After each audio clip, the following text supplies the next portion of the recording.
ইন্নাল হামদালিল্লাহি ওয়াসসালাতু ওয়াসসালামু আলা রাসূলিল্লাহ আম্মা বা'দ ফাউযু বিল্লাহি মিনাশ শাইতানির রাজীম বিসমিল্লাহির রহমানির রহিম আল্লাহু ইয়াদউ ইলা দারিস সালাম ওয়া ইয়াহদি মান ইয়াশা'উ ইলা সিরাতিম মুস্তাকিম লিল্লাযীনা আহসানুল হুসনা ওয়া জিয়াদাহ সাদাকতা ইয়া রাব্বানা আল্লাহুম্মা সাল্লি আলা সাইয়্যিদিনা মাওলানা মুহাম্মাদ ওয়া আলা আলি সাইয়্যিদিনা মাওলানা। আলহামদুলিল্লাহ, বাংলাদেশের ঐতিহ্যবাহী জেলা ফরিদপুর সদরপুর থানার অন্তর্গত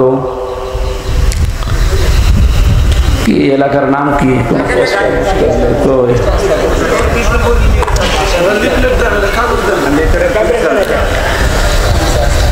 জাকের ডাঙ্গি। জাকের বেশি নাকি এলাকায়? আদর্শ নুরানি হাফিজিয়া মাদ্রাসার উদ্যোগে মহাবিশ্বের মহাবিশ্বয় আমাদের মালিকের মুখের পবিত্র বাণী কোরআনে কারীম এ মহতী অনুষ্ঠানের সম্মানিত সভাপতি জনাব আলহাজ আব্দুল মজিদ মৃধা, এতক্ষণ যারা আলোচনা রাখলেন মাওলানা হোসাইন আহমেদ, মাওলানা আমির হোসেন সহ নামনা জানা ওলামা ইকরাম, সম্মানিত পরিচালক হাফেজ মাওলানা রবিউল ইসলাম, মঞ্চে বসা অত্র এলাকার সর্বজন শ্রদ্ধাভাজন ব্যক্তিবর্গ, সামনে বসা মুসলমান ভাইরা, পর্দার আড়ালের সম্মানিতা মা এবং বোনেরা, প্রাণপ্রিয় ফরিদপুরবাসী, শুকরিয়া আদায় করছি আল্লাহর যিনি আমাদেরকে এখনো পর্যন্ত সুস্থ রেখেছেন, আলহামদুলিল্লাহ। দোয়া করছি ওই সমস্ত শহীদদের জন্য যারা আমাদেরকে বাংলাদেশের এই বুকে জবান খুলে কথা বলার মতো একটা পরিবেশ তৈরি করে দিয়ে গেলেন। সারাটা জীবন যারা জালেমের জুলুমে মজলুম হয়ে বাতিলের সামনে মাথা নত না করে শাহাদতের মরণ পেয়ে ধন্য হয়ে আল্লাহর কাছে হাজিরা দিলেন শহীদ আব্দুল কাদের মোল্লা। জান্নাতের সর্বোচ্চ মাকাম যেন আল্লাহ তাকে দান করেন, তার জীবনের ভালো কাজগুলো আল্লাহ কবুল করেন, মানুষ হিসাবে যদি কিছু অন্যায় করে আল্লাহ যেন মাফ করে দেন। 2024 সালের 5 আগস্টের যে স্বাধীনতা আমরা পেয়েছি, এখানে আপনারা বসে আছেন, আমার মনে হয় অনুষ্ঠানের কোনো অনুমতি নেওয়া এখন লাগেনি। তো 5 তারিখের আগে অনুষ্ঠানটা করতে হলে কমপক্ষে 8 থেকে 10 জায়গায় বলা লাগতো। তারপরও যে জালেম, ইন্নামাল মুমিনুনা আল্লাযীনা ইযা যুকিরাল্লাহু ওয়াজিলাত কুলুবুহুম, আল্লাহর দৃষ্টিতে মুমিন তো তারা যাদের সামনে আল্লাহর নাম উচ্চারণ হলে তাদের অন্তরাত্মা কেঁপে ওঠে। ওরা এমন মুসলমান, এমন মুমিন, ওদের সামনে আল্লাহর কথাগুলো বললে ওদের অন্তরাত্মা কাঁপা না, ওর বৃদ্ধি আরো বাড়তো। আমি রিমান্ডে যে সমস্ত অফিসার পেয়েছিলাম, নামে মুসলমান, আল্লাহর ভুল ধরে, আল্লাহর এই কাজ করা ঠিক হয় না, এইরকম কথা বলতো। যেহেতু ফরিদপুরের এই সদরপুর আমি আসি না এর আগে, মনে হয় এখানে আসলে এই শহীদ আব্দুল কাদের মোল্লা ভাই সহ এই জেলাতে যে সমস্ত মানুষ শাহাদত বরণ করেছেন ইসলামের জন্য মাজলুম অবস্থায়, শহীদ আলী হাসান মোহাম্মদ মুজাহিদ রহমতুল্লাহ আলাইহি, এবং 5 আগস্টে যে সমস্ত মানুষ জীবন দিয়েছেন বৈষম্য দূর করার জন্য, আসলেই এই 15 থেকে 17 বছরে যে বৈষম্য তৈরি হয়েছে, এটা দূর করার জন্যে খুব জরুরি হয়ে পড়েছিল। শেষ পর্যন্ত আল্লাহ যে এদেরকে আবাবিল পাখি হিসাবে এভাবে কাজে লাগাবে। হাজারের উপরে মানুষ শহীদ হয়েছে 5 তারিখের আগ পর্যন্ত। শাহাদাতের সর্বোচ্চ মর্যাদা মাকাম আল্লাহ তাদেরকেও যেন দান করেন। দ্বিতীয় নম্বরে তাদের যে সমস্ত দফাগুলো ছিল তার অন্যতম হচ্ছে সংস্কার। তারা রাষ্ট্র সংস্কার করতে চেয়েছিল। এখন যারা দায়িত্বে আছেন, আমরা আশা করব খুব তাড়াতাড়ি রাষ্ট্রের যে সমস্ত জায়গাগুলো সংস্কার করা দরকার, একেবারে টপ টু বটম, বিশেষ করে 1628 জন এই মানুষগুলো যারা মেন দায়িত্বে ছিল জালেমের সহযোগী হিসাবে, এদেরকে এই মুহূর্তে পাল্টানো দরকার। সকাল হতে হতে যেন শুনি প্রজ্ঞাপন জারি হয়ে গেছে নির্বাহী আদেশে যে 1628 জন মানুষ আর নিয়ে এখানে নতুন মানুষ এসে চেয়ারে বসেছে। নয়তো শহীদদের রক্তের সাথে এখনো পর্যন্ত ন্যায় বিচার হচ্ছে না। তারা জীবন পর্যন্ত দিয়ে গেল, আপনি টের পেয়েছেন? উনি মনে করছেন নাকি যে শহীদ আবু সাঈদের জীবনের কোনো মূল্য ছিল না তার কাছে? আমি গিয়েছিলাম কয়েকদিন আগে রংপুরে। ওর বাবা বলছিল যে ও ছোটবেলা থেকে এরকম প্রতিবাদী, শিবিরের সাথী ছিল, ছোটবেলা থেকেই প্রতিবাদ করতো কোনো অন্যায় দেখলে।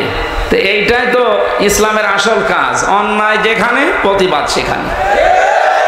যদিও সে শব্দটাকে অনেকে আজ উল্টাপাল্টা ব্যাখ্যা দিয়ে মন গড়া ভাবে নিয়ে ইসলামকে কলঙ্কিত করার চেষ্টা চালিয়েছে, এখনো চালাচ্ছে। জেলখানায় বহু মানুষ এরকম কিছু আছে উগ্র, হয়তো 5-7 জন, কিন্তু 93-94 জনই সব ভালো মানুষকে ধরে নিয়ে ওরা আন্দাজে নাম দিয়ে বিদেশের মানুষকে এটা দেখাতে চেয়েছে যে এই দেশে জঙ্গি আছে। এর মাস্টার মাইন্ডে যারা ছিল তার ভেতরে গোপালগঞ্জের মনিরুল। আমি নাম ধরে বলছি কারণ আমি নিজে ছিলাম, তো আমি দেখেছি। আমার নাম ওদিস, অথচ জঙ্গির কোনো বিষয় আমি কিচ্ছু জানি না। গত 4-5 দিন আগে আমার মামলা আদালত থেকে ঢিসমিস করে দিয়েছে। তাহলে মাঝখান থেকে আমার জীবনে 3টা বছর আপনি কেড়ে নিলেন কোন কারণে? আয়না ঘরে রেখে মাটির নিচে নিয়ে জেলখানায় নিয়ে 3টা বছর শেষ করে দিলেন। এখন যেহেতু প্রমাণ হয়েছে যে না আমার কোনো দোষ নেই, আমি নির্দোষ, আমার মোবাইল থেকে শুরু করে গ্রামের বাড়ি পর্যন্ত তন্ন তন্ন করে খুঁজেছে যে কিছু সম্পৃক্ততা পাওয়া যায় কিনা, না পাইনি। খালাস দিয়ে দিলে একেবারে বেকসুর আদালত থেকে। আমি মনে হয় একথা আমার মনে হচ্ছিল প্রাঙ্গণে দাঁড়িয়ে আদালতে, যে আমি জিজ্ঞাসা করি মাননীয় আদালত, আপনি এখন জামিন দিয়ে দিলেন, অথচ এই মামলাটা 3 বছর আপনার কাছে আসতেছে, একবারও জামিন দেননি। বলতো হয়তো এসে জামিন দেব কি করে, আমার হাত বাঁধা ছিল। এখন যেহেতু হাত খুলে গেছে, আপনি দিয়েছেন। আমরা চাই এদেশে 1628টা চেয়ার, মেন চেয়ার আছে, চেয়ারে যারা আছে তাদেরও হাত খুলে দেওয়া হোক। আর এগুলো খুলে দিতে হলে এই জালেমদের দোসর যারাই ছিল এরাও আর একটা জালেম। এই জন্য আমি একজনের নাম বললাম। এই মনিরুল কাউন্টার টেরোরিজমের দায়িত্বে থেকে হাজার হাজার মানুষকে এদেশের মাটি থেকে এই জঙ্গির ট্যাগ দিয়ে তার জীবনটাই নষ্ট করে দিয়েছে। আমি রিমান্ডে দেখেছি মাটির নিচে বহু মানুষ, তাদের কান্নার আওয়াজ শোনা যেত। 7 তলায় যখন নিয়ে যেত ওই সমস্ত জায়গায়ও দেখতাম কেউ 5 মাস, 6 মাস, 2 বছর, 5 বছর করে আছে, দুনিয়ার কেউ জানি না। শুধু এইটা না, বাংলাদেশের বহু জায়গায় এরকম আয়না ঘর যেগুলো বানিয়েছিল জালেমেরা, এখানে যদি আরো কেউ থাকে অতি দ্রুত তাদের ছেড়ে দেওয়া হোক। হয়তো অনেকে আর নেই বেঁচে। আমার সাথে মুফতি ফখরুল ইসলাম ছিল, ওনাকে পায়ের নিচ দিয়ে হাত দিয়ে, সামনে রড ছিল, রডের সাথে দিয়ে হ্যান্ডকাপ দিয়ে লাগিয়ে রাখতে 24 ঘন্টা। আমাকে আজকে এসেছিল আপনাদের ফরিদপুর শহরে সকালে। মুফতি ফখরুল ইসলাম হেফাজত ইসলামের নেতা, ওনার বাড়ি নোয়াখালী হাতিয়া, ভালো মানুষ, বহুদিন ছিলাম ওনার সাথে। মাঝে মাঝে বলতো, হামজা ভাই আমার জীবনে সবচাইতে আশা আকাঙ্ক্ষা এইটা ছিল, ওরা যদি আমাকে একটু সইতে দিত।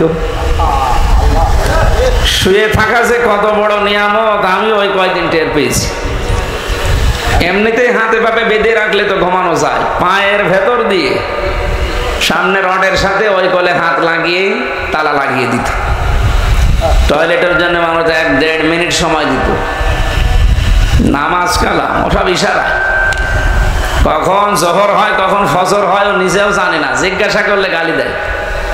এইরকম শয়তান মার্কা মানুষকে পাহারায় রাখত। এই জন্য দেশকে জঙ্গি আছে এই ধোয়া তুলে যে মানুষগুলো দায়িত্ব পালন করেছে, যদিও তাদেরকে অব্যাহতি দিয়েছে চাকরি থেকে, চাকরি না ওদেরকে এরকম জায়গায় বছরের পর বছর রাখা লাগবে।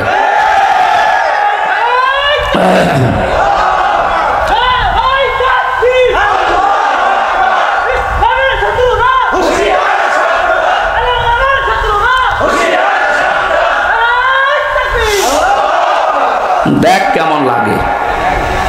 একটা উপন্যাস পড়েছিলাম বিশ্ববিদ্যালয়ে থাকাকালীন, ওটার নাম হচ্ছে দেখ কেমন লাগে। আমার তো এখন ওইটাই মনে হচ্ছে। আজকে আমি এখানে আসার পরে একজন দেখা করলো, তার ভাই আমার সাথে পাশের বিল্ডিং এ ছিল, আপনাদের ফরিদপুরে বাড়ি। ও অনেকদিন আছে, এই জঙ্গি মামলা দিয়ে ট্যাগ লাগিয়ে ওরে রেখে দিয়েছে, বছরের পর বছর রেখে দেয়। বাংলাদেশের আলেমদের উজ্জ্বল নক্ষত্র হিসাবে যিনি পরিগণিত বলা যায়, মুফতি জসিমউদ্দিন রহমানী হাফিজাহুল্লাহ, এই লোকটাকে বিনা কারণে এই 11-12 বছর জেলে রেখে দিয়েছে। যে সমস্ত ট্যাগ দিয়ে তারে রেখেছিল, উনি কি ওই রকম ধরনের মানুষ? একজন প্রখ্যাত আলেম, তার জ্ঞানের গভীরতা কি হাদিসের ওপরে। আমি বহু সময় কাটিয়েছি লোকটার সাথে। তার জ্ঞানের গভীরতা এবং মুআমালাত মুআশারাত ব্যবহার, যেটা আমি যে সমস্ত মানুষের সাথে মিশে সবচাইতে বেশি আদর পেয়েছি, তার ভেতরে অন্যতম আল্লামা মামুনুল হক হাফিজাহুল্লাহ। ওনার কাছে আমি ঋণী, বহু কষ্ট করেছে আমার জন্য। নিজে খেতে পারতো না, কিন্তু রান্না করে করে, এই যে গরম করে করে আমারে খাওয়াতো, ছোট ভাইয়ের মতো দেখতো। আমি আরো বেশি ভালোবাসা পেয়েছিলাম বাংলাদেশ জামাতে ইসলামের শ্রদ্ধাভাজন আমির ডাক্তার শফিকুর রহমান। লোকটার সাথেও কিছুদিন ছিলাম। মানুষ মনে হয়নি আমার কাছে, মনে হয়েছে একটা জিন্দা ফেরেশতা। মানুষ যে এত নরম হতে পারে, আর ব্যবহার যে এত মোলায়েম হতে পারে, আমি কাছে না থাকলে বুঝতাম না। তার যে ইবাদতের মাকাম, তার যে ইবাদতের উচ্চতা, গভীরতা, তার আল্লাহর প্রতি যে ভরসা, আল্লাহর প্রতি তার যে তাওয়াক্কুল, এটা কাছে থাকলে আপনি টের পেতেন। দ্বীনের জন্য, ইসলামের জন্য তার যে ইখলাস, আল্লাহ রাব্বুল আলামিন আমার মনে হয় এরকম কিছু মানুষের ইখলাসের কারণে, কোরবানির কারণে আজ দেশের দিকে একটু রহমতের দৃষ্টি দিয়েছে। এই জন্য আমরা দেখতে পাচ্ছি দিন যত যাচ্ছে ইসলামের দিকে মানুষ তত ঝুঁকতেছে। আরাইতান নাসা ইয়াদখুলুনা ফি দীনিল্লাহি আফওয়াজা, হে নবী আপনি দেখতে পাবেন দলে দলে পালে পালে মানুষ ইসলামে প্রবেশ করছে। যেহেতু সে অবস্থা শুরু হয়ে গেছে, কিছুদিন যেতে দেন, এই বাংলাদেশে কালেমার পতাকা ইনশাআল্লাহ উড়বেই উড়বে। এখানে আমাদের একটু দায়িত্ব আছে। ছোটখাটো যে বিষয়গুলো নিয়ে আমরা এখনো পর্যন্ত মত পার্থক্যে আছি, জাতীয়তাবাদী দল বলেন, জেনারেল দল বলেন, ইসলামী দল বলেন, এই ছোটখাটো বিষয় নিয়ে মনোমালিন্য করলে কিন্তু আবার জালেমরা ঘুরে দাঁড়াতে পারে। কারণ আন্তর্জাতিক মহল তো আর সব আমাদের পক্ষে না। কথা বুঝতেছেন? একটা হোস্টেলে 100 জন ছাত্র ছিল। সকালে নাস্তা দেওয়া হতো তাদের রুটি আর পাউরুটি, কলা।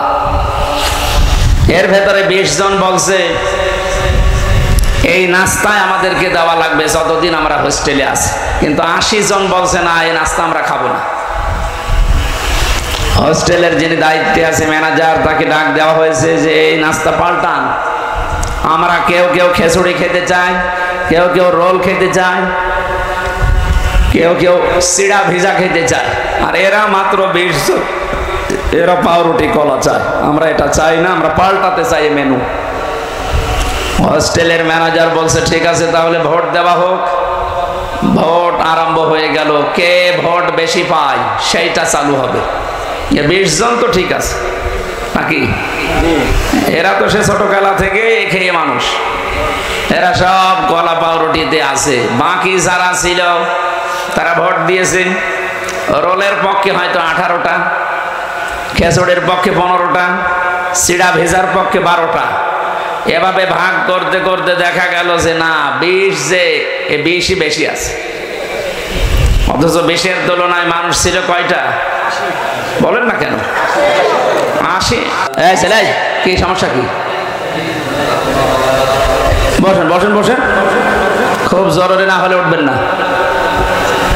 রংপুরের লাইনের মানুষগুলোকে আমরা একটা নামে ডাকি, কি কারণও আছে, ওরা সহজ সরল একটু বেশি, ওদের প্রশংসা করা যায়। কারণ সহজ সরল মানুষগুলো আর গরিব মানুষগুলো এ দরবেশ বাবার চাইতে 500 বছর আগে জান্নাতে যাবে। কথা বুঝতেছে? দরবেশের বাড়ি ঢাকা আর ওদের বাড়ি রংপুরে। নাম শুনলে আমরা মফিজ বলি। এই মফিজদেরই একজন আবু সাইদ জীবন দিয়ে আমাদের কাছে মুক্ত জীবনে ফিরিয়ে দিয়েছে। ঢাকার মানুষ দেয়নি তা না, মুগ্ধ ভাই ঢাকার মানুষ। সম্মানিত ভাইরা, আমি যেটা বলতে চাচ্ছিলাম, ওই জায়গায় একবার মাহফিলে দেখেছিলাম এক লোক হাত তুলেছে, মুরব্বী মানুষ। কি হয়েছে?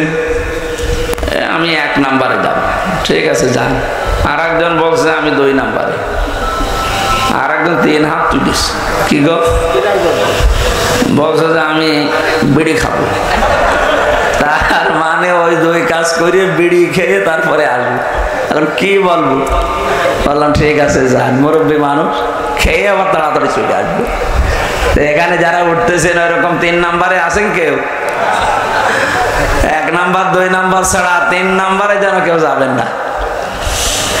আমি যেটা বোঝানোর জন্য উদাহরণটা নিয়ে আসলাম, বলেন আপনি বাস্তবতা এখন এই পর্যায়ে পৌঁছিয়েছে। আমরা টুপিওয়ালা মানুষ বলতে শুধু না, এদেশে আমরা যারা স্বাধীনতা চাই, এতদিন স্বাধীনতার নামে আমরা পরাধীন ছিলাম। সত্যিই যদি আমরা স্বাধীন হতে চাই, আল্লাহর বিধান ছাড়া স্বাধীন হওয়া সম্ভব না। যেভাবে চলছে এভাবে যদি চলতে থাকে, আগামীতে কিছুদিন পরে যদি আবার যাদেরকে আমরা বলছি যে না আপনারা আসেন, ওরা এসে এদের চাইতেও ভয়ঙ্কর হবে, যতদিন পর্যন্ত কোরআনে কারীম সংসদে না যাবে। কথা বোঝাতে পেরেছি? সুতরাং আমাদের টুপিওয়ালা মানুষ বলেন, ইসলামে সাই দেয় মানুষ বলেন, সে জাতীয়তাবাদী যাই বলেন, দেশকে যারা ভালোবাসে এইরকম মানুষের সংখ্যা 80টা, আর বাকি ওই 20টা। ওরা এতদিন যা চেয়েছে ওই 20টা তাই চাচ্ছে। কথা বুঝতেছেন? এতদিন যা যা করেছে ওই 20টা ওইটাই চাচ্ছে, কিন্তু আমরা 80টা তো ওইটা চাই না। কারণ আমরা নিজেদের ভেতরে যদি ভাগাভাগি করে, কেউ খেচুড়ি, কেউ রোলমল, এই সমস্ত জিনিস নিয়ে 20টা পর্যন্ত যেতে না পারি, তাহলে কিয়ামতের আগে কিন্তু এটা পাল্টানো সম্ভব না। এই রুটি পাউরুটি, রুটি আর কলা যদি আমরা পাল্টাতে চাই, 80 জনকে আমাদের ছোটখাটো বিভেদ ভুলে সব খেচুড়িতে ভোট দেওয়া লাগবে। হ্যাঁ, কথা বলছেন? যদি এবার ভুল করেন ওই 20টা কিন্তু আবার আসবে। আল্লাহ আমাদেরকে বোঝার তৌফিক, উদাহরণ থেকে এখন নেওয়ার তৌফিক দান করুন, বলে না আমি। সম্মানিত ভাইরা, শাহাদত এটা খুব গুরুত্বপূর্ণ একটা বিষয়। 5 তারিখের আগ পর্যন্ত, আগস্টের, আমি কুষ্টিয়া বাংলাদেশ জামাতে ইসলামের কুষ্টিয়া জেলা শাখার উদ্যোগে কিছুদিন আগে আলেমদের একটা সমাবেশ করেছিল, 550 আলেমকে নিয়ে, সব ঘরনা। আজকে ফরিদপুরে হয়েছে প্রায় 750 আলেম, সব ঘরনার আলেম এক জায়গায় এসেছিল। মুফতি ফখরুল ইসলাম কওমি মাদ্রাসার মহাতামিম, উনিও এসেছিলেন। জামাতে ইসলামের বাংলাদেশের হামিদুর রহমান আজাদ, কেন্দ্রীয় সেক্রেটারি সহকারী, উনিও এসেছিলেন। ভারপ্রাপ্ত সেক্রেটারি যিনি ছিলেন মাওলানা এটিএম মাসুম, উনিও এসেছিলেন। মাওলানা কামরুল ইসলাম সাইদ আনসারি, আপনাদের পাশের জেলা ফরিদপুর মাদারীপুরে বাড়ি। এই সমস্ত মানুষগুলোর কথা শুনছিলাম, আমি নিজেও 5-7 মিনিট কথা বলেছিলাম। একটু ভাবলাম ওই জায়গায় দাঁড়িয়ে দাঁড়িয়ে যে এই যে সুন্দর একটা দৃশ্য, এখানে 750-র উপরে আলেম, 3-4 ঘন্টা পর্যন্ত অনুষ্ঠান চলছে। অথচ আগস্টের 5 তারিখের আগে এই অনুষ্ঠান 500 না 750 না 7.5 জন যদি এক জায়গায় হয়তো আলেম 10টা মামলা হয়ে যেত। এটা বানিয়ে বললাম না, এইটাই ঠিক। কোন জায়গা থেকে কোথায় এসেছি আমরা, আপনি টের পাচ্ছেন? জালেমরা মনে করেছিল আর আমি আছি, শান্তিতে আছি, আল্লাহ মনে হয় আমাদেরকে ভালোবেসেই রেখেছে। আমার যখন 11 সালে গ্রেফতার করেছিল ওসির বাড়ি গোপালগঞ্জে, আমার প্রথমে থানায় নিয়ে মসজিদ থেকে জুমার নামাজ পড়ে কেবল বের হয়েছি সিঁড়িতে, আমার এসে গ্রেফতার করে নিয়ে চলে গেল। কি অপরাধ আমার? বলছে থানায় চলো। কি বলবেন তুই? আপনি সুদের বিরুদ্ধে কথা বলেন কেন? এই কথা কি আমি বলি না আল্লাহ বলে? সুদের বিরুদ্ধে বক্তব্য কার? আমি তো শুধু অ্যাডভার্টাইজ করেছি, আর ওই দায়িত্বই তো আমার। আমি অ্যাডভার্টাইজ না করলে আমার খবর হবে না। বিভিন্ন রকমের দোষ চাপিয়ে দিলে যে শিবির করে, শিবিরের রক কেটে বেড়ায় আন্দাজে। এটা আমার বন্ধু পেছনে বসে আছে, মাওলানা আবু তালেব, আমার অনার্স মাস্টার্স ওনার সাথে একসাথে ছিল বিশ্ববিদ্যালয়ে আল কোরআনে। জিজ্ঞাসা করেন তো আমি জীবনে কোনোদিন অ্যাক্টিভ হয়ে মিছিল মিটিংয়ে গেছি? আন্দাজে একটা এক লাগিয়ে দিলেন আপনি। আমারে বলে শিবিরের কেন্দ্রীয় লিডার। আরে শয়তান, শিবিরের কেন্দ্রীয় লিডার বুঝিস? এই জেনারেল দলের মতো নাকি একবার লাফ দিয়ে হঠাৎ করে ঘুম থেকে ভেঙে দেখছে সভাপতি। কত কাঠখড়ি পোড়ানো লাগে, সমর্থক হওয়া লাগে, কর্মী হওয়া লাগে, সাথী হওয়া লাগে, সদস্য হওয়া লাগে, এরপরও পদ চাইলে পাবেন না। এই রকম দৃশ্যগুলো পার করে কেন্দ্রীয় লিডার তো দূরের কথা, ভাবাও চায় না। সমস্যা কি আপনার? আরো পেছান যে যেখানে আছে কথা বলবেন না, দেখতে পারে পারুক না পারে না পারুক। ট্যাগগুলো লাগিয়ে যখন থানাতে নিয়ে গেল, ওই দিন খুব অসহায় মনে হচ্ছিল নিজেকে। পুলিশের গাড়িতে ওই প্রথম ওঠা আমার, হাতের ভেতরে হ্যান্ডকাপ দিয়ে। এমনিতে আপনি নিয়ে যেতে পারতেন, আপনি তো দেখলেন যে মসজিদ থেকে আমি জমার খুতবা দিয়ে বের হচ্ছি, আমি কি পালিয়ে যেতাম? 2 হাতের ভেতরে হ্যান্ডকাপ লাগিয়ে মনে হচ্ছে কি বড় জিনিস ধরেছে, অথচ কিছুই না। থানায় নিয়ে আমার বলছে হুজুর কুলিল্লাহুম্মা মালিকাল মুলকি তুতিল মুলকা মান তাশা। এই আয়াতের মানে কি? আল্লাহ যাকে চায় ক্ষমতা দেয়, যাকে চায় নামিয়ে দেয়। আমার বলছে তাহলে প্রধানমন্ত্রী শেখ হাসিনাকে আল্লাহ দিয়েছে, এই তো জায়গা মতো হাত দিয়েছে। যাতে মাতাল হলো তাহলে ঠিক আছে, বাড়ি ওই জায়গায় তো। আমার একটা আয়াত ওই সময় মনে পড়ে গেল, সূরা আলে ইমরানের 178 নম্বর আয়াতটা। আল্লাহ পাক বলেন ওয়ালা ইয়াহসাবান্নাল্লাযীনা কাফারু আন্নামা নুমলি লাহুম খায়রুল লিআনফুসিহিম ইন্নামা নুমলি লাহুম লিয়াজদাদু ইসমা ওয়ালাহুম আযাবুম মুহিন। আল্লাহ পাক বলেন হে নবী, কাফেরেরা কিন্তু ধারণা করে তাদেরকে আল্লাহ যে নিয়ামতগুলো দিয়েছে, ক্ষমতা, টাকা পয়সা, প্রভাব প্রতিপত্তি, এগুলো মনে হয় তাদের করে দিয়েছে। না, ওদেরকে এই ক্ষমতা, টাকা পয়সা, অর্থ সম্পদ, বিত্ত বৈভব দেওয়ার পেছনে আল্লাহর উদ্দেশ্য আছে। এগুলো পেয়ে কাফেররা এমন এমন কাজ করছে যে ওদের পাপের বোঝা যেন পরিপূর্ণ হয়ে যায়। এই 15.5-16 বছরে এই জালেমদের পাপের বোঝা এত বেশি ভারী হয়ে গেছে, লিয়াজদাদু ইসমা, বৃদ্ধি হতে হতে পাপের বোঝা এমন জায়গায় পৌঁছিয়েছে, আপনি যদি বাস্তবতা দেখতেন তাহলে টের পেতেন যারা কোথায় পৌঁছিয়েছে। পৃথিবী থমকে দাঁড়িয়েছে আয়না ঘরের এই দৃশ্যগুলো দেখে, অথচ নিজে আমি দেখে এসেছি কত কঠিন মারাত্মক জায়গা এটা। মাটির উপরের ঘরেই মানুষ তালাবদ্ধ হয়ে থাকতে পারে না, আর মাটির নিচে কোনো আলো বাতাস নেই। এটা কি কবর নাকি সে নিজেও জানে না। 24টা ঘন্টা তালা লাগানো, এদিকে 2.5 হাত, এদিকে 1.5 হাত, এতটুকু জায়গায় সামনে একটা টয়লেট দেওয়া। জালেমদের এত দিন অত্যাচার জুলুম নির্যাতন করার পরও মন নরম হয় নাই। আর এখন মাঝে মাঝে ভিডিও বার্তা পাঠায় যে আমার দোষ কি যে মানুষ আমারে তাড়িয়ে দিল। কোনো দোষ পাননি, এদিকে আসেন, আপনার দোষ দেখাচ্ছে।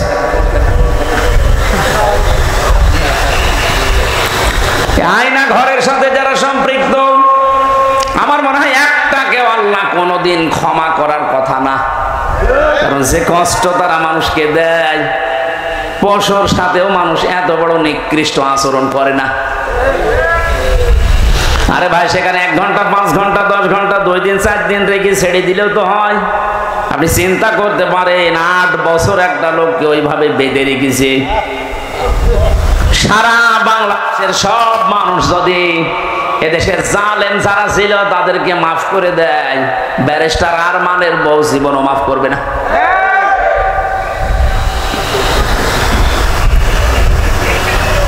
আর আপনি এখনো পর্যন্ত জালেমের সাফাই গান, এখনো পর্যন্ত জালেমের পক্ষে স্ট্যাটাস দেন, তাদের পক্ষে কথা বলেন, আপনার বিবেকের উপরে কুকুরে পোশাক করিস।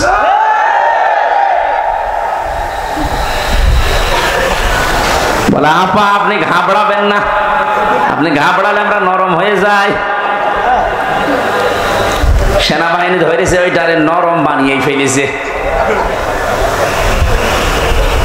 পাপের বোঝাটা এত বেশি পরিপূর্ণ হয়ে গেছে, আল্লাহ বলেন আমি যখন নিজে ওকে ধরেছি, ইন্না বাতশা রাব্বিকা লাশাদীদ, তোমার রবের ধরা বড় শক্ত ধরা। ওয়ালাহুম আযাবুম মুহিন, তাদের জন্য অপমানজনক শাস্তি আল্লাহ রেডি করেছেন। এর প্রমাণ কালামানিক বিসি পর্যন্ত উড়ে গেছে। ফরিদপুরের একজন সন্তান খান সাহেব নামে, মতিয়ার রহমান খান, ও একটা ডাবিং করেছে টকশোর। কালামানিকের মহিউদ্দিন খান বলছে না, তাই বলে আমার বিসিতে মারবে।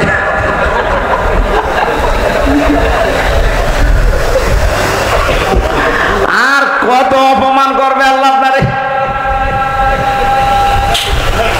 আমি তো বাস্তবে আয়াতটা দেখতে পাচ্ছি, আযাবুম মুহিন, অপমানজনক শাস্তি আল্লাহ তাদেরকে যে দেবে, আল্লাহ কিন্তু আরম্ভ করে দিয়েছে। এই জন্য ছোটখাটো জালেম যারা আছে, আজকে অনেক ছোটখাটো জালেমরা বলছে আমরা আর এই জুলুমের দলে নেই, আমরা পরিবর্তন হয়ে ফিরে আসলাম। এখনো সময় আছে, আসেন তাড়াতাড়ি, নাইতে মরণের ঘন্টা বেজে গেলে কিন্তু আর তওবা কবুল হবে না। কারণ জালেমদেরকে আল্লাহ এত বেশি ঘৃণা করেন। আল্লাহু লা ইয়াহদিল কওমাজ জালিমিন, আল্লাহ বলেন জালেমদের আমি হেদায়েত দিচ্ছি না, দেবও না। ইয়াহদি এটা মজারে বর্তমান ভবিষ্যৎ, প্রেজেন্ট ফিউচার। জালেম যারা পৃথিবীতে, জালেমের কোনো হেদায়েত নসিব হবে না, এখন হচ্ছে না, কিয়ামত পর্যন্ত আল্লাহ জালেমদের হেদায়েত দেবে না। এদের প্রতি আল্লাহর এত বেশি রাগ হয়ে যায়, ফেরাউনও কিন্তু শেষ। ও বলেছিল আন্নাহু লা ইলাহা ইল্লাল্লাহ, বলতে পারে না। আপনি তাফসিরে দেখবেন, ও যখন একবার পানির নিচে ডাকছিল, আবার উপরে ভেসে ওঠে, পানি খেতে খেতে পেট মোটা হয়ে গেছে, তখনও বলেছিল আন্নাহু লা ইলাহা ইল্লাল্লাহ। বলতে যাবে, জিবরাইল এসে মুখের উপরে কাদা লাগিয়ে দিয়েছে। যত মানুষকে জুলুম, অত্যাচার, নির্যাতন, স্বৈরাচারী কায়দায় কষ্ট দিয়েছ, তোমার এই কষ্টের সাথে হাজার হাজার মানুষের চোখের পানি লেগে আছে। তোর এখন আর তওবা কবুল হবে না, তোর মুখ দিয়ে আল্লাহর ওই কালেমা এখন আর বের হবে না, তোকে আমি রেখে দিলাম, যা। আল-আনা ওয়াকাদ আসাইতা ক্বাবলু ওয়া কুনতা মিনাল মুফসিদিন, এখন স্বীকার করছো যে আমি ভালো হয়ে গেলাম, এখন বলছো আমি তওবা করছি না, আজকে আর হবে না, এর পূর্বে তুই স্বৈরাচারী ছিলি। এই জন্য স্বৈরাচার যারা, ফ্যাসাদ যারা সৃষ্টি করে, জমিন যারা বিশৃঙ্খলা তৈরি করার চেষ্টা চালায়, আল্লাহ পাকের হেদায়েত থেকে তারা চিরবঞ্চিত হয়ে যায়। ফেরাউনের জীবনী পড়ার পরে আমি লেডি ফেরাউনকেও মিলিয়েছি, সবগুলো খাপের খাপ মিলে যায়। ফেরাউন ক্ষমতা নেওয়ার পরে 4টা কাজ করেছিল ওর বন্ধু হামানের কথা মতো। এই পৃথিবীতে বহু ফেরাউন যারা আছে, সে পুরুষ হোক আর লেডি হোক, এই মানুষগুলো দেখলাম এই 4টা কাজ হাতে নিয়েছে। হাজার হাজার বছর আগে ফেরাউন ওই সময় প্রথমে ক্ষমতা পেয়ে এই কাজ চালু করেছিল যে আসমানি কিতাবের শিক্ষা রাখা যাবে না। আমি যেটা দাবি করতে চাই, এই দাবি যদি আমি পূরণ করতে সক্ষম হতে চাই, তাহলে আসমানি কিতাবের আলোচনা চলবে না। কারণ দাবি করার চেষ্টা চালিয়েছিল আনা রব্বুকুমুল আ'লা, আমি সব চাইতে বড় রব, আমার উপরে আর কিছু চলবে না। ওটা নয় আরবিতে বলেছিল, এটা মাতৃভাষায় বাংলাতে অনেকেই বলছে আমার উপরে আর কেউ নেই, বেশি ঝামেলা করবা সব বন্ধ করে দেব, এরকম কথা বলতো না? কথা বলেন না কেন? এই কথাটা আপনি আরবি করেন তো ফেরাউনের কথার সাথে পুরো মিলে যায়।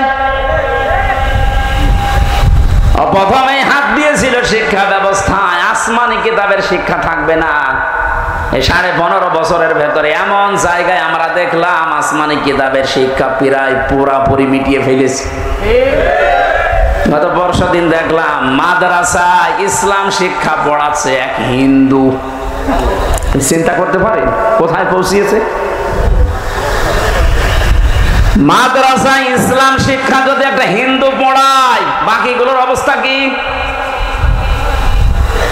দেশটা কোথায় পৌঁছিয়েছে যে জাতীয় মসজিদের ইমাম পর্যন্ত পালিয়েছে।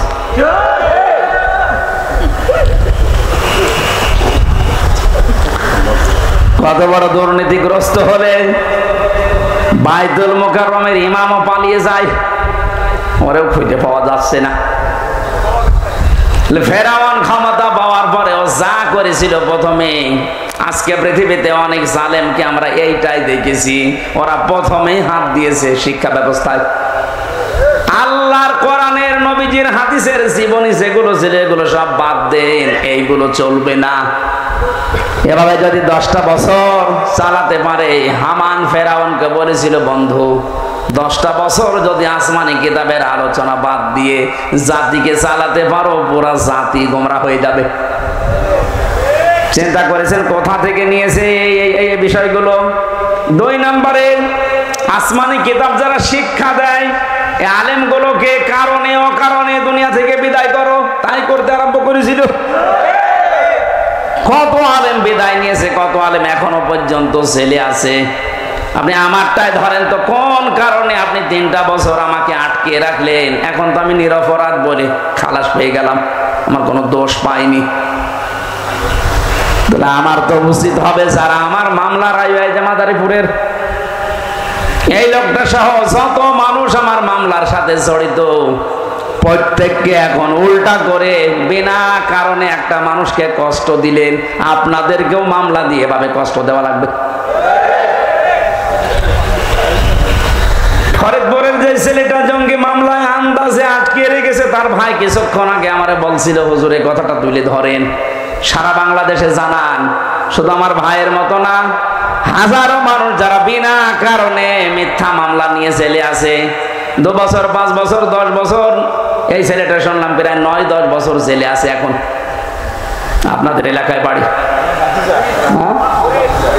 এই যে না ভাতিজা, তার বড় ভাই সে ফরিদপুরে বাড়ি, ফরিদ আমার সামনে বিল্ডিং এ ছিল, মাঝে মাঝে হাত মারত। উনি আমাকে যেটা বলেছে আমি ওটা বলেছি বহু জায়গায়, এখনো বলছি যে রেকর্ড হচ্ছে। এই দেশে 1 লাখের উপরে মানুষ এখন জেলখানায় আছে। আমার মনে হয় 100 জনের প্রায় 70 জনই কিছু জানে না। আমি যেটা দেখেছিলাম নিজে, একটা কিচ্ছু জানে না, প্রতিহিংসার বশবর্তী হয়ে ক্ষমতার অপব্যবহার করে মানুষের কাছ থেকে অবৈধভাবে টাকা ইনকাম করার জন্য ওরা এই কাজগুলো করেছে। আমার বাড়ি থেকে নিয়ে এসেছে, আমি 2 তলার উপরে ঘুমাচ্ছিলাম, আমার ওখান থেকে নিয়ে এসে অমুক জায়গা থেকে ওনারা গ্রেপ্তার করেছে, অথচ পুরা মিথ্যা কথা। আমার মামলায় লিখে লিখে দিয়েছে ওনারে পেয়েছি অমুক জায়গায়, অথচ নিয়ে আসলো বাড়ি থেকে। আমার বাড়ির প্রায় 150-200 মানুষ, সব সাক্ষী। এমন এমন মানুষকে সাক্ষী বানিয়েছে, জীবনে তাদের নাম শোনা দূরের কথা, কোনোদিন চোখেও দেখি নাই। আন্দাজে তারা সাক্ষী দেবে বলে আমার বিশ্বাস হয় না, কারণ তাদের আমিও চিনি না, তারাও আমাকে চিনি না। ধরার পরেই বেকার বেকার আমার বাবাকে বলছে 10 লাখ টাকা দেন, নাই তো 50টা মামলা দেবো আপনার ছেলের নামে। কোথায় পৌঁছিয়েছিল দেখেছেন? দেশটা মগের মূল্য বানিয়ে ফেলেছে। আমার বাবা তো গ্রাম্য মানুষ, ভয়ে রিমান্ডের যে নাম শুনেছে যে পিটাবে, শেষ পর্যন্ত 8 লাখ টাকা দিয়ে দিয়েছে। এই মামলা যেদিন খারিজ হয়ে গেল, ওই দিন আমি কল দিয়েছিলাম মামলার আয়ুকে। আমি এতদিন ওরে স্যার বলতাম, ও এখন উল্টো করে আমারে স্যার বলছে। হুজুর কান্নাকাটি করছিল, হুজুর মাফ করে দিন। কিসের মাফ? আগে ওই 10 লাখ টাকা ফেরত দে।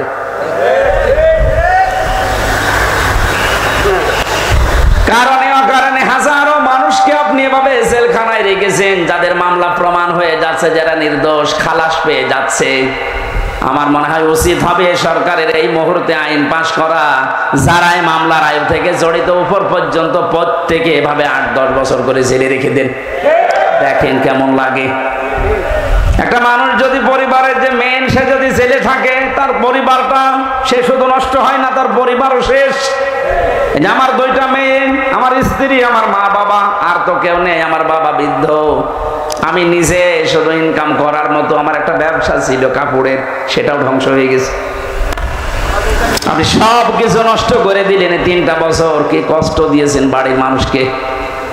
প্রতি মাসে মাসে জেলখানায় টাকা পাঠাও, মামলার পেছনে খরচ করতে করতে আমার বাবা নিঃস্ব হয়ে গেছে।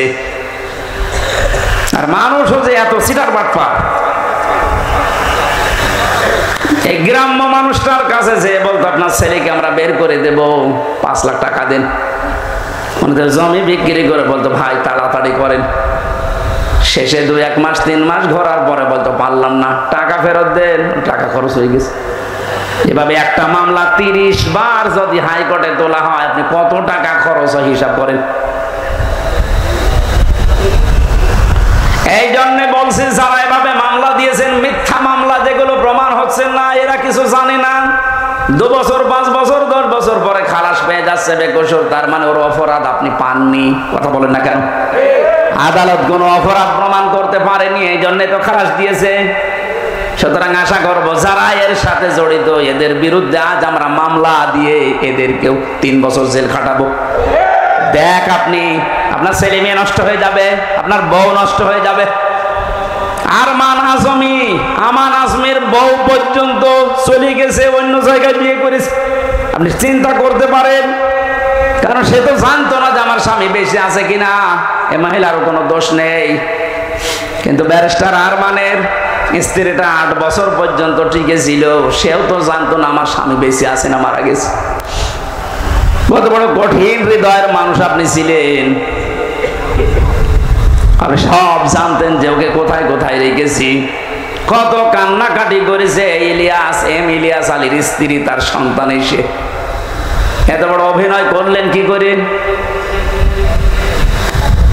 ইলিয়াসের মেয়েটার মাথায় হাত দিয়ে বলছে তোমার বাবা কোথায় আছে, আমি খোঁজ করে দেখবো। অথচ তখন মারা হয়ে গেছে তারে। এইরকম অভিনয় করে আপনি পার পেয়ে গেলেন দুনিয়ার মানুষের সামনে। আমি এই জন্য বলছিলাম, বাংলার 18 কোটি মানুষ আপনাকে মাফ করে দিলেও ব্যারিস্টার আরমানের ইলিয়াস আলীর বউ আপনাকে মাফ করবে না। আমার 3 বছরে আমার বউ আপনাকে মাফ করবে না। আমার ওই ছোট মেয়েটা 1 বছর রেখে গিয়েছিলাম জেলে, এখন ওর 4 বছর। ও তো আপনারে মাফ করবে না, কারণ ও আমার চেনে না। ও মনে করে এরকম বহু হুজুর বাড়ি আসে, এটা ওই রকম হুজুর। আমি যেদিন জেলখানা থেকে বাড়িতে ঢুকলাম, ওরে কোলে নিয়েছি, আমারে বলছে হুজুর আমাদের বাড়িতে চলেন। কারণ 3 বছর আমাকে যোগাযোগ বিচ্ছিন্ন রেখেছিল। আমি জানতামই না যে বাইরে আমার কেউ আছে কিনা। এত কঠিন অবস্থা, ও চিনবে কি করে? ওই যে আদালতে প্রিজন ভ্যান ধরে ঝুলেছিল, এটা মনে হয় ভাইরাল হয়েছিল একবার। এই দৃশ্যগুলো দেখে NSI যিনি প্রধান ছিলেন ওই সময়, গোয়েন্দা বিভাগের যারা দায়িত্বে ছিল, SB স্পেশাল ব্রাঞ্চের, তারা পর্যন্ত, ডিআইজি নাফিউল স্যার পর্যন্ত কান্না করেছে যে না, এটা মেনে নেওয়া যায় না। এতটুকু একটা বাচ্চা 3.5 বছর বয়স, ও প্রিজন ভ্যান ধরে ঝুলে আছে বাবাকে এক নজর দেখার জন্যে। এরপরও আপনার মন গলে নাই। আপনি যদি জানতেন যে অপরাধী, তাহলে তো শাস্তি দিতে পারতেন। আপনি নিজেও জানেন, এমনকি অফিসাররা আমারে বলতো, হুজুর আপনি কিছু করেননি, আমরা জানি। কত বড় শয়তান দেখেছেন? নিজেরা বলতো যে আপনি কিছু জানেন না, আমরা জানি। তারপরও ওরা এই অবস্থাগুলো করেছে। এমনি জেলে দিলে তো হতো, জেলে গেলে সারাদিন ঘোরাফেরা করা যায়, বিশাল এরিয়া। এরকম গ্রামের মতো 3-4 গ্রাম মিলে একটা জেলখানা, কাশিমপুর কারাগার, এরকম 3-4 গ্রাম মিলে 1, 2, 3, 4। এখানে সারাদিন যদি ঘোরাফেরা করেন মনে হবে বাড়ির মতোই আসি। বিকাল 5টার সময় তালা লাগিয়ে দেয়, সকাল 7টায় আবার খুলে দেয়। বিভিন্ন মানুষের সাথে দেখা হয়, জেল খাটা ঝামেলা, খাবারের সমস্যা আছে। কিন্তু আমাদের আর মাওলানা মামুনুল হককে যা করেছে, 24 ঘন্টা ফাঁসির কন্ডেম সেলের ভেতরে তালাবদ্ধ রাখতে। মনে হচ্ছে কি করেছি আমরা, অথচ কিছুই জানি না।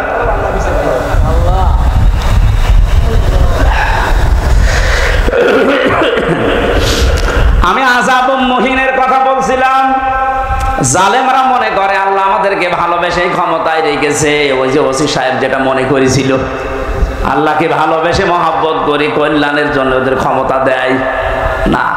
ওদের পাপ যেন পরিপূর্ণ হয়ে যায়, এই জন্য আল্লাহ দিয়ে রাখে। আমার মনে হয় খাপের খাপ একটা ওদের সাথে মিলেও গিয়েছে। যখনই পরিপূর্ণ হয়ে গেছে, এত বড় বড় দল বাংলাদেশে 17 বছর বহু চেষ্টা করেছে, চুল পরিমাণ নড়াতে পারে নাই। অথচ মাত্র কিছু ছাত্র, আমার মনে হয় আল্লাহ এদেরকে আবাবিল পাখির মতো ব্যবহার করেছে। কারণ পাপ পরিপূর্ণ হয়ে গেছে, এখন আবাবিল পাখির মতো ব্যবহার করে জালেমদেরকে এমন ভাবে অপমান করেছে। দোয়া করছি মুসাফির অবস্থায়, মাজলুম অবস্থায়, অসুস্থ অবস্থায় বলছি, কারণ জেল থেকে বের হয়ে আমি এখনো পর্যন্ত স্বাভাবিক না। ওরা যা খাওয়াতো আমাদেরকে, বেঁচে থাকা দায়। মাওলানা মামুনুল হক না থাকলে আমি আরো কষ্ট পেতাম। ওনার একটা গরম করার বাটি ছিল, মাঝে মাঝে উনি গরম করে আমাদেরকে খাওয়াতো। তাছাড়া যে খাবার দেয় 10,000 মানুষের খাবার খাওয়া যায়। ঢাকার যারা যায় 27 বছর জেল খাটতেছে, সুইডেন আসলাম, কয়েকদিন আগে বের হয়েছিলাম, এটা সঠিক কিনা? এরপরে ডেন্সার রাসও ছিল গোপালগঞ্জের, ভয়ঙ্কর তাজ ছিল টাঙ্গাইলের, নাসির বের হয়েছে। এই মানুষগুলো আমাদের উপর দ্বারাই ছিল। এদের এরা 27 বছর জেল খেটেছে, কিন্তু একটু আরামই ছিল। ওদের ভিআইপি তো, ওরা ভেতরে থাকার পরও বাইরে ওদের রাজত্ব চলতো। এই কারণে কোনো অভাব ছিল না। এক মাসে ওদের 8-10 লাখ 20 লাখ টাকা খরচ, আর আমাদের 20 লাখ 10,000 টাকা বাড়ি থেকে পাঠাতে আমার আব্বা। যেখানে 20 লাখ খরচ করে একটা লোক, সেখানে 10,000 টাকায় হালে পানি নেবে। এখানে কষ্ট আরো বেশি দিত। টাকা আনতে পারিস না, টাকা আনবো কি করি? আমার কি ওর মতো বাম হাত ডান হাতের ইনকাম আছে? এই কষ্টগুলো দেওয়ার কারণে শেষ পর্যন্ত, তারপরও বলছি, ওনারা যদি ফাঁসির কন্ডেম ছেলে না রেখে আমার শুধু জেলে রাখতো, আমার মনের ভেতরে এত দুঃখ কাজ করতো না। এমন করেছে আমার সহ্যের বাইরে চলে গেছে। আমার মা, বাবা, স্ত্রী আর সন্তান, এদের ছাড়া কাউকে দেখা করতে দেবে না। তাও এরা যদি 3 মাস পরে একবার যেত, 9টা না 10টা গোয়েন্দা বিভাগ থেকে রিপোর্ট লাগবে যে হ্যাঁ এটা মা বাবা। কেন আমি বলে দিচ্ছি যে ছবি দেখে এটা আমার মা বাবা হবে না, 9-10টা গোয়েন্দা বিভাগ খবর নেবে। তার মানে ও খবর নিতে 8-10 ঘন্টা শেষ। কুষ্টিয়া থেকে কাশিমপুর কারাগার গাজীপুরে যাওয়া আসা করতে সাথে একদিন লাগে। আর আমাদেরকে আত্মীয় স্বজন ওখানে আছে। কি করলেন আপনি বলেন তো? আর এখন বলেন আমি কি করেছি, কি করেছি আপনি টের পান না। এখানে জুলুম যারা করেছেন তারা তো আমাদের মামলার আসামি শুধু না, আপনারা আল্লাহর মামলার আসামি। ইন্নামাস সাবিলু আলাল্লাযিনা ইয়াজলিমুনা নাস, সূরা শুরার 42 নম্বর আয়াত। আল্লাহ বলেন আমি নিজে জালেমদের বিরুদ্ধে মামলা দেব। তাহলে জালেমরা মামলার আসামি কার? যারা আল্লাহর মামলার আসামি, আপনি তাদের সাপোর্ট করেন না তো শুধু সামিয়ানার নিচে। আল্লাহ তুমি আমাদেরকে যে কষ্ট জালেমদের মাধ্যমে দিয়েছো, আমরা এখন মুসাফির অবস্থায়, মাজলুম অবস্থায়, অসুস্থ অবস্থায় দোয়া করছি কিয়ামতের আগে যেন জালেম এসে আর কোনোদিন বসতে না পারে। দরকার হয় গরু ছাগল দিয়ে চলুক, তারপর কোনো জালেমকে আমরা আর দেখতে চাই না। কথা বলেন ঠিক কিনা? এক জালেম বিদায় নেওয়ার পরে আরো কোনো মানুষ যদি এসে এখানে জুলুম করে, তাদেরও দাঁত ভাঙা জবাবে দেশের মানুষ দেবে ইনশাআল্লাহ। এই জন্য কোনো জালেম যেন জুলুম করার সাহস না পায়, এটা বোঝার তৌফিক আল্লাহ এই দেশের মানুষকে যেন দান করেন, আমিন। দরুদ সালাম পাঠ করার মাধ্যমে আমাদের আজকের আলোচনার বিষয় শান্তির ঘর। কি বললাম? বাংলাদেশটাকে একটা ঘর মনে করেন, এটাকে শান্তি দিয়ে পরিপূর্ণ করার জন্য কি লাগবে? সূরা ইউনূসের এই 25 নম্বর আয়াতে আল্লাহ আমাদেরকে সেটা শুনিয়েছেন। আল্লাহর কথা শুনি আমরা ওইভাবে দেশটা সাজাবো, পুরা দেশটাকে আল্লাহ শান্তি দিয়ে পরিপূর্ণ করে দেবেন ইনশাআল্লাহ। কোরআনে কারীম থেকে পড়েন, আউযু বিল্লাহি মিনাশ শাইতানির রাজীম, বিসমিল্লাহির রহমানির রহিম,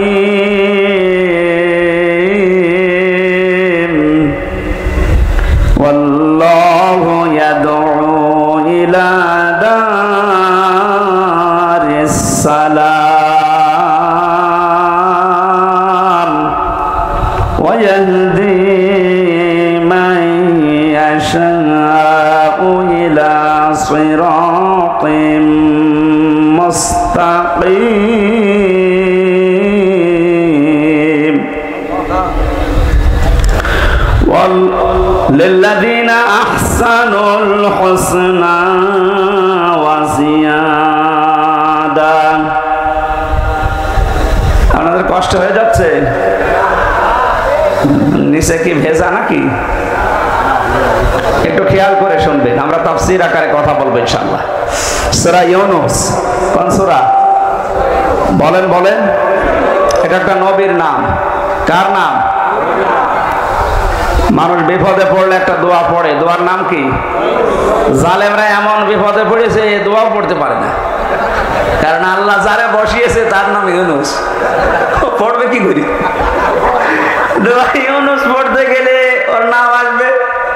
এজন্য বলছে আমি এমন ঝামেলা আছি, বিপদে পড়ে যে ইউনূস পড়বো সে কায়দাও নেই, যে আসতেছে ওর নাম কি?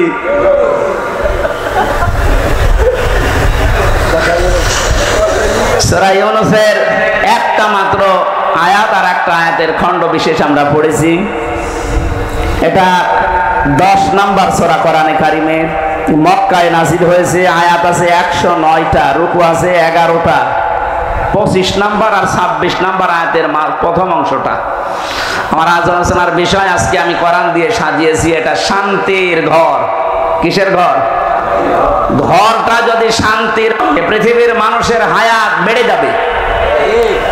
এই যে আমরা পুরুষ মানুষ যারা আছি, বাইরের জীবন থেকে যখন সাংসারিক জীবনে আসি, ঘরটা যদি শান্তির ঘর হয়, আল্লাহ পাক আমাদেরকে ওই দোয়াও শিখিয়েছেন যে আমার কাছে এই দোয়াটা করো, রব্বানা হাবলানা মিন আজওয়াজিনা ওয়া যুররিয়াতিনা কুররাতা আ'য়ুনিন ওয়াজআলনা লিল মুত্তাকিনা ইমামা।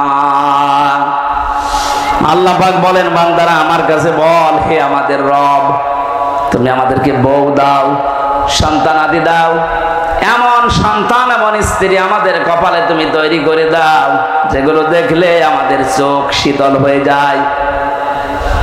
ফরিদপুরবাসী এমন বউ দরকার যে বউ দেখলে আমাদের চোখ শীতল হয়ে যায়, অন্যদিকে আমাদের মন আর না যায়। বউ শুধু সুন্দরী হলে এটা হবে তা না, বউকে দিনদার হওয়া লাগবে। এই পৃথিবীর ময়দানে যত কর্মে যত কঠিন কাজ আছে, বাইরের জীবনের সব শক্ত কাজগুলো করে যখন মানুষ বাড়িতে আসবে, ঘরে প্রবেশ করার সঙ্গে সঙ্গে স্ত্রীর মাধ্যমে আল্লাহ একটা আলাদা শান্তি পুরুষকে দেবে। আমিন আয়াতিহি আন খালাকাকুম মিন আজওয়াজিকুম লিতাসকুনু ইলাইহা ওয়া জাআলা বাইনাকুম মাওয়াদ্দাতা ওয়া রাহমা। আয়াতের ব্যাখ্যা বিশ্লেষণ এইটাই বলে। এই জন্য মানুষ কাবা শরীফ যখন তাওয়াফ করে প্রত্যেকটা চক্কর দেওয়ার সময় আমি দেখেছি রুকনি ইয়ামিনী থেকে শুরু করে হাজরে আসওয়াদ এই জায়গাটা পার হওয়ার সময় লক্ষ লক্ষ মানুষেরা পড়তে থাকে রব্বানা আতিনা ফিদ দুনিয়া হাসানা। হে আল্লাহ দুনিয়ায় হাসানা দাও। তাফসীর হাক্কানিতে দেখেছি দুনিয়ার হাসানা প্রধানত তিনটা। এক নম্বরে শান্তির ঘর, ওই ঘরটা শান্তির ঘর যে ঘরের ভেতরে ইসলাম আছে, যে ঘরের মেয়ে লোক সন্তানগুলো ইসলাম মেনে চলে, বাইরের জীবন থেকে আসার পরে এই ঘরটা আল্লাহ এমন শান্তি পরিপূর্ণ করে রাখে, বাইরের যত ক্লান্তি শ্রান্তি সব আল্লাহ ঘরে প্রবেশ করলে দূর করে দেয়। এই যে রাতের বেলা এখন বাড়ি রাস্তা দিয়ে যাওয়ার সময় কত রকমের ভয়, কিন্তু ঘরে প্রবেশ করলে একটা আলাদা শান্তি আল্লাহ তৈরি করে দেয়। আল্লাহ রাব্বুল আলামিন বলেন আমার ইসলামের একটা ঘর আছে, এই ঘরটা পরিপূর্ণ করা শান্তি দিয়ে। এই ঘর যদি কেউ শান্তি দিয়ে পরিপূর্ণ করে নিতে চায়, কমপক্ষে 16টা বিষয় দুনিয়াতে তাকে মানা লাগবে। আল্লাহ এই ঘরের দিকে আমাদেরকে আহ্বান জানাচ্ছেন, আল্লাহু ইয়াদউ ইলা দারিস সালাম। আল্লাহ তোমাদেরকে ডাকতেছেন শান্তির ঘরের দিকে। তারা আল্লাহ যে ঘরের দিকে ডাকে, ঘর কিসের ঘর বলেন তো? আরো জোরে বলেন। ঘর বানাতে হলে আমরা কয়েকটা জিনিস পাই, এদিকে তাকান। এক নম্বরে পৃথিবীতে যত ঘর আমরা দেখতে পাই, ঘরের 4টা খুঁটি লাগে। খুঁটি না হলে, পিলার না হলে ঘর তুলতে পারবেন? প্রথমে খুঁটি লাগবে। এই খুঁটি 4টা খুঁটি যদি আপনি ইসলামের যে ঘরে প্রবেশ করতে চান, এই ঘরের 4টা খুঁটি আল্লাহ সাজিয়েছেন নামাজ দিয়ে, রোজা দিয়ে, হজ দিয়ে, যাকাত দিয়ে।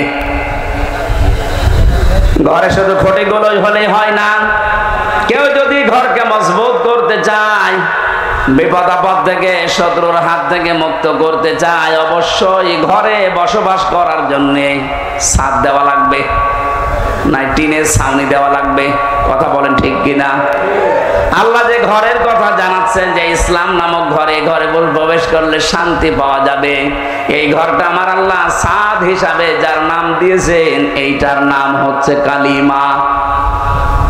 আপনি এইটা না থাকলে ঘরে প্রবেশ করতে পারবেন ঠিকই, তো থাকতে পারবেন না আরামে। ওপর থেকে বৃষ্টি আসবে, ভিজে যাবেন, এমনকি বহু ঝড় ঝাপটা আসতে পারে। আমরা এখন এমন একটা ঘর তৈরি করতে চাই বাংলাদেশকে, যে ঘরে এই ডাকাতি থাকবে না, ঝড় ঝাপটা আসবে না, চিন্তা থাকবে না, চিন্তায় রাহাজানি এরকম কোনো ভয় আমাদের এই ঘরের ভেতরে আসবে না। পুরা 56,000 বর্গ মাইল আমরা একটা ঘর বানাতে চাই। কথা বলেন ঠিক কিনা? এটা বানাতে হলে আল্লাহ পাক যে নিয়ম নীতিগুলো দিয়েছে, এইগুলো আমাদের দেশে এখন কাজে লাগান। ডক্টর মোহাম্মদ ইউনূস করবেন কিনা জানি না। এই যে নামাজের জন্য আমরা অনেকে দাওয়াত দিয়ে বেড়াই, নামাজ দাওয়াত দেওয়ার বিষয় না, নামাজ রাষ্ট্রীয়ভাবে কায়েম করার বিষয়। কোরআনে কারীম জানিয়েছে, আল্লাযীনা ইম্মাক্কান্নাহুম ফিল আরদি আকামুস সালাহ ওয়া আতাউয যাকাতা ওয়া আমারু বিল মা'রুফি ওয়া নাহাউ আনিল মুনকার ওয়ালিল্লাহি আকিবাতুল উমুর। আল্লাহ বলেন, কোন মুমিনকে যদি রাষ্ট্র ক্ষমতায় বসায়, ক্ষমতা পাওয়ার পরে তার কাজ হবে নামাজের বিল সমাজে জারি করা। যদিও 1 মাস 2 দিন হয়ে গেল, এখনো পর্যন্ত আমরা এটা পাইনি। তাহলে এমন মানুষকে এখানে পাঠাতে হবে যে মানুষগুলো এসে আল্লাহর কোরআনের এই কথাটা পালন করবে। কথা বলেন না কেন? এটা যদি রাজনীতি মনে করে আপনি চলে যান, আপনার কপালে আগুন লাগবে। এটা হামজা বানাচ্ছে না, আল্লাহ বানিয়ে দিয়েছেন। শান্তির ঘর তৈরি করতে হলে মাস্ট বি নামাজ রাষ্ট্রীয়ভাবে নিয়ে আসা লাগবে। হয়তো আমি দাওয়াতি কাজ করে সলিমদ্দি ভাই, কলিমদ্দি ভাই নামাজ পড়তে যাই, এভাবে দাওয়াতি কাজ করে কয়জন আসবে? এটা আইন পাশের বিষয়। আল্লাহ আমার একটা শান্তির ঘর তৈরি করে দিতে চান। ঢাকা বিশ্ববিদ্যালয়ে এখন যিনি ভিসি, উনি ইমামতির যোগ্যতা রাখেন। উনি নিজে ছাত্রদেরকে সাথে নিয়ে নামাজ আদায় করাচ্ছে। আজকে আমি একটা সিভিল সার্জনের ভিডিও দেখলাম, এটা জেনারেল মানুষ, কোরআনে কারিম এমন মধুর কণ্ঠে কারি আব্দুল বাসিদের মতো তেলাওয়াত করছে, জীবনটা জুড়িয়ে যাচ্ছে। আমরা যে বলেছিলাম বাংলাদেশে 1628 জন মানুষ দায়িত্বে আছে, আমরা সবাই এরকম কোরআনওয়ালা মানুষ চাই। ঢাকা বিশ্ববিদ্যালয়ের ভিসির মতো বাংলাদেশের যত বিশ্ববিদ্যালয় আছে, প্রতিটি বিশ্ববিদ্যালয়ে এরকম ভিসি দেখতে চাই, যারা নিজেরা ছাত্র ছাত্রীদেরকে নিয়ে ইমামতি করার যোগ্যতা রাখে। একটা ভিসি যদি ওখানে ইমাম হয়, হলের প্রভোস্ট যিনি যদি ইমাম হয়, তার আন্ডারে যতগুলো মানুষ থাকবে তারা যদি তার ইমামতিতে নামাজ পড়ে, কোনোদিন সিট বাণিজ্য হবে না, খাদ্যের জন্য কোনোদিন বাণিজ্য করা হবে না। 1 মাস 2 দিনের রিপোর্ট আজকে দেখেছেন, শুধুমাত্র জালেমরা বিদায় নেওয়ার কারণে যে সমস্ত হলগুলোতে ভর্তুকি দেওয়া লাগতো, খাবারের সমস্যা ছিল, লস হইতো, এই খাবারের হোটেলগুলোর মালিক এখন হলের যারা দায়িত্বে আছে ওরা বলছে আমাদের আর লস হচ্ছে না। সুবহানাল্লাহ বলতে পারেন না? এতটুকু বৈষম্য দূর করার পরে যদি স্বাভাবিক অবস্থায় ফিরে আসে, এখনো যে জালেমগুলো চেয়ারে বসে আছে এগুলোকে নামান, বিশেষ করে চোপ্পু মিয়াকে। কথা বলছে না কেন? জালেমদের থাকাকালীন একে নিয়োগ দেওয়া, এই চোপ্পু মিয়াকে তাড়াতাড়ি নামান। একে দিয়ে কিন্তু মাঝে মাঝে একটা ইস্যু তৈরি করে ক্রু করার চেষ্টা চালাবে জালেমরা, কারণ জালেমরা তো বসে নেই, বিভিন্ন জায়গায় যে ওরা কিন্তু কাজ চালিয়ে যাচ্ছে এখনো।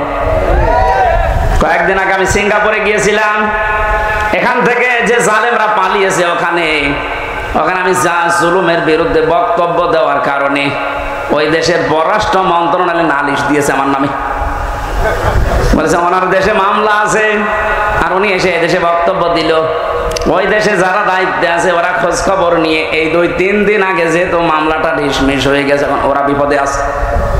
আরে বেটা, ওরা আদালত থেকে তো বেকসুর খালাস দিয়েছে, ওর কোনো দোষ নেই, তুই বেকার ওর নামে উল্টা পাল্টা করে আমার কাছে নালিশ দিলি। ও দেশটা তো আমাদের মতো হুসুকে বাঙালি না, ওরা খোঁজ খবর নিয়ে দেখতে পেয়েছে জামিন নিরপরাধ। যারা নালিশ দিয়েছে নালিশ পাঠিয়ে এখন থাকার খবর আছে। নিজের পায়ে নিচে কোড়াল মারছেন, বাইরে বসে বসে যে মানুষগুলো ষড়যন্ত্র করছে এদের জন্য একটা কাজ, এই ঝামেলাটা রয়ে গেছে, যেহেতু ওদের নিয়োগ দেওয়া, এটা যেন আহ্বান জানাবো খুব তাড়াতাড়ি এই 1628টা চেয়ার থেকে এদেরকে নামিয়ে এতদিন যারা বৈষম্যের শিকার হয়েছে তাদেরকে চেয়ারগুলোতে বসান। এইটার জন্য ছেলেরা জীবন দিয়ে গেছে। কালেমাটা আমাদের যদি সাদ হিসাবে আমরা তৈরি করতে না পারি দেশে, কালেমা মানে কি? লা ইলাহা ইল্লাল্লাহ মুহাম্মাদুর রাসূলুল্লাহ, এটা একটা বাক্য, এটা বাস্তবে যদি আমরা নিয়ে যেতে না পারি, আমাদের যে ঘর বানাবে ঘরটা কিন্তু বসবাসের উপযুক্ত হবে না। ঘর বানিয়ে ছাদ দিলে শুধু চারিদিকে 4টা খুঁটি দিলে হয় না, বেড়া দেওয়া লাগে, ঘরের বেড়া দেওয়া লাগে না, দেওয়াল দেওয়া লাগে। আল্লাহ পাক যে ঘরের দিকে ডাকতেছে, শান্তির ঘর যদি আমরা বানাতে চাই, এ ঘরের বেড়া হিসাবে প্রথমে আপনাকে সৎ কাজগুলো রাষ্ট্রীয়ভাবে জারি করা লাগবে। অন্যায় কাজগুলো এগুলো রাষ্ট্রীয়ভাবে আইন পাশ করে নিষিদ্ধ করা লাগবে। এটা যদি রাষ্ট্রীয়ভাবে নিষিদ্ধ হতো, বাংলাদেশের বহু ব্রিজের এই অবৈধ টোলগুলো বন্ধ হয়ে যেত। এটা বন্ধ হয়েছিল 5 তারিখের পর কিছু কিছু, আবার জালেমারা অনেকে বিভিন্ন কায়দা এটা আরম্ভ করছে কিছু মুনাফিকের নাম দিয়ে। আমার কথার অর্থ বোঝেন? অনেক মুনাফিক এখন কিন্তু মাঠে নেমে পড়েছে। অল্প কিছু অত্যাচারের শিকার যারা হয়েছিল তারা এখন সুযোগের সদ্ব্যবহার করছে, আবার ওইগুলো জারি করে আবার বৈষম্য তৈরি করা, আবার সংস্কারকে ধ্বংস করে দিয়ে রাষ্ট্র সংস্কারের জন্য তারা দাবি তুলে জীবন দিয়ে গেল। এখন যদি আপনি আবার রাষ্ট্রের ভেতরে ভেজাল বাঁধান, আপনাকে আবার আমাদের সংস্কার করা লাগবে। যেন আমরা বেড়া দিতে চাই, এমন বেড়া যে বেড়া থাক থাকলে কোনোদিন বেড়া টপকে ঘরের মানুষকে আক্রমণ করতে পারবে না বাইরের লোক। সৎ কাজের আদেশগুলো এটা সোনা মধু করার বিষয়, এটা আইন পাশের বিষয়।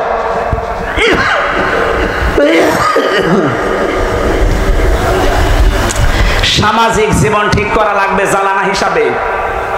ঘরে জ্বালানা লাগে, ভেন্টিলেটর লাগে।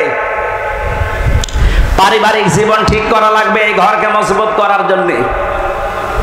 পারিবারিক জীবন ঠিক করার সেই সর্বপ্রথম যেখান থেকে বিয়ে করে মানুষ শুরু করে ওখান থেকে ইসলামকে নিয়ে যান। বাংলাদেশে বহু জায়গায় বিবাহের ক্ষেত্রে দেখা যায় হারাম কাজ দিয়ে বিয়ে আরম্ভ হচ্ছে। অনেক ছেলে তার বাবাকে সহ দেখতে যায় মেয়ে। কোথায় পেয়েছেন এটা?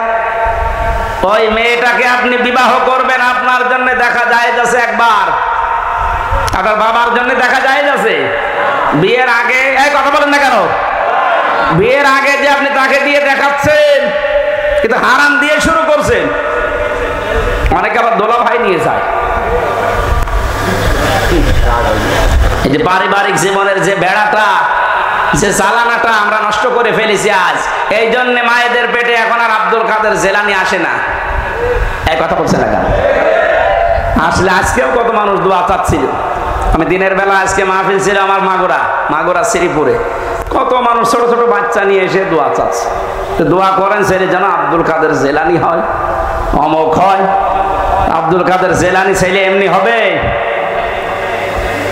আব্দুল কাদের জেলানি যে মায়ের পেটে এসেছিল, ওই মায়ের পেটের দিকে তাকান আর আপনার স্ত্রীর পেটের দিকে তাকান।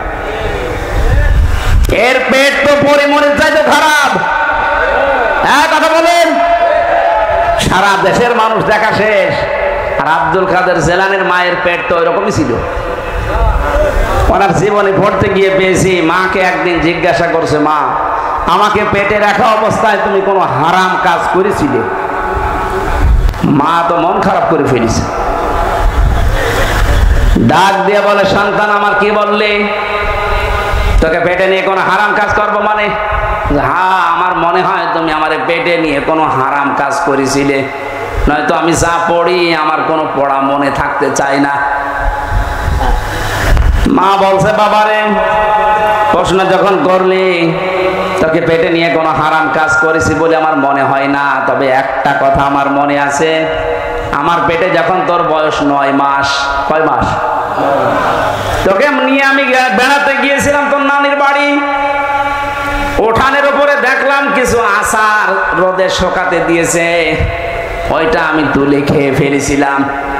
পরবর্তীতে জানলাম যে ওটা পাশের বাড়ির একজন রোদে শুকাতে দিয়েছে।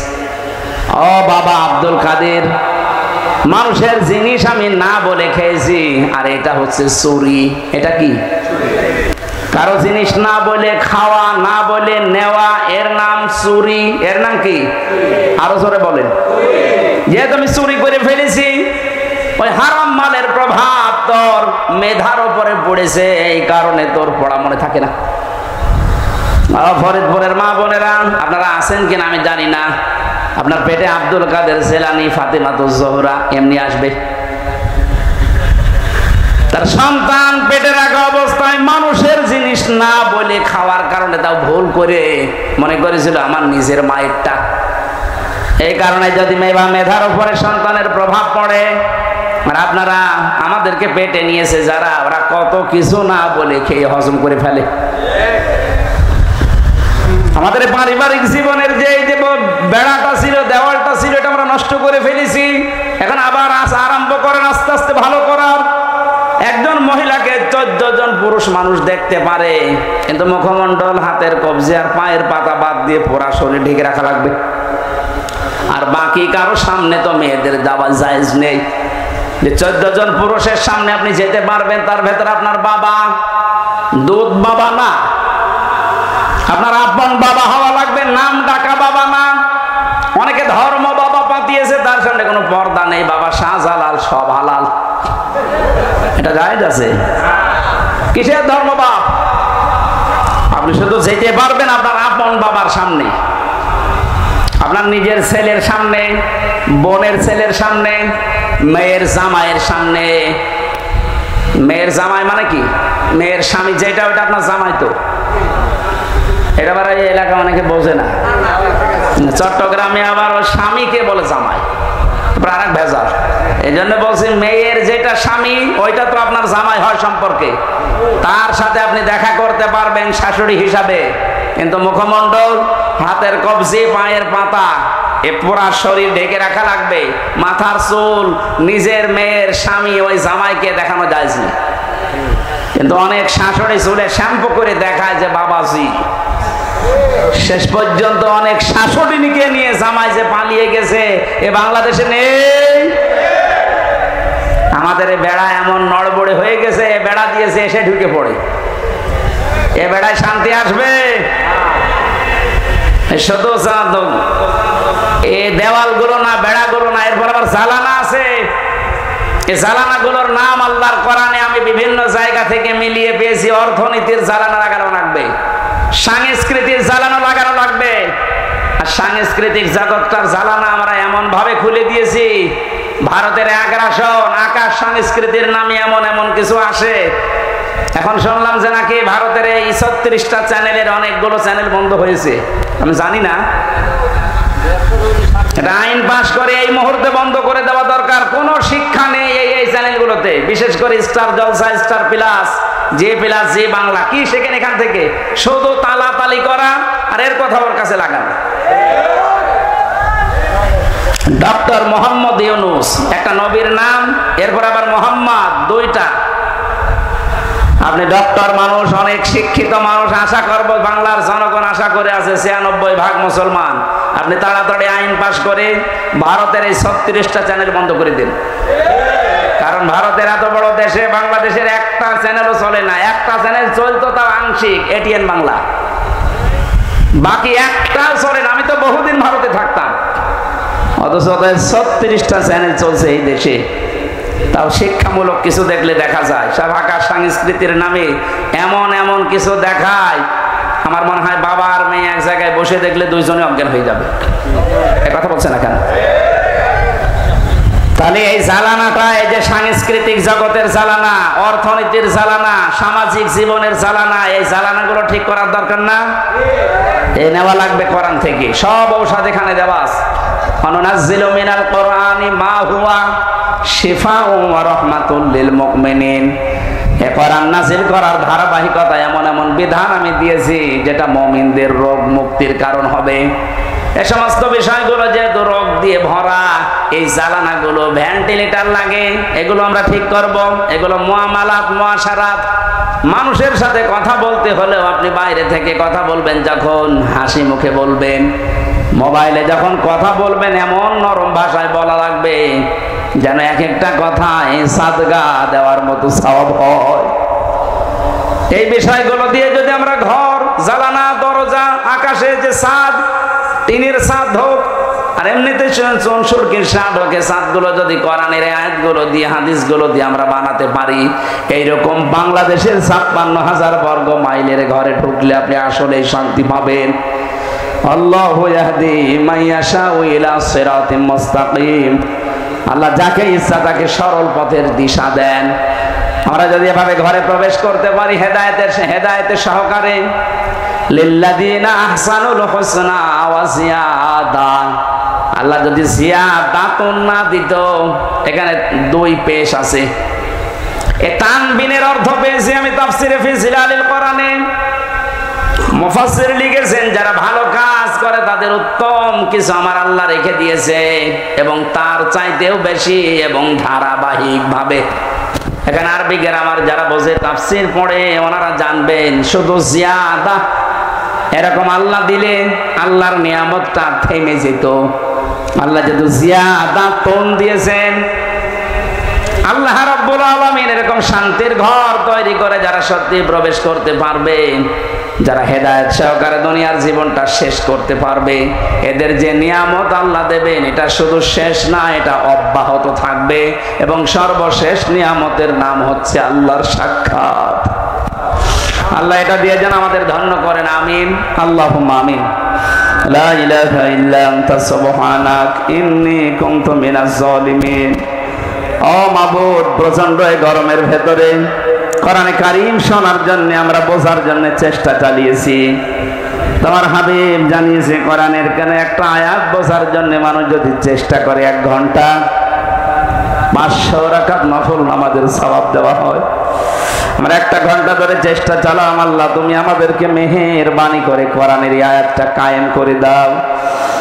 56,000 বর্গ মাইলকে এমন একটা শান্তির নীড় তুমি তৈরি করে দাও যেখানে প্রবেশ করলে আসলে এই দারুস সালাম হিসাবে শান্তি পাওয়া যায়। অনুষ্ঠানের আয়োজন করতে গিয়ে যারা শ্রম দিল তাদেরকে কবুল করো।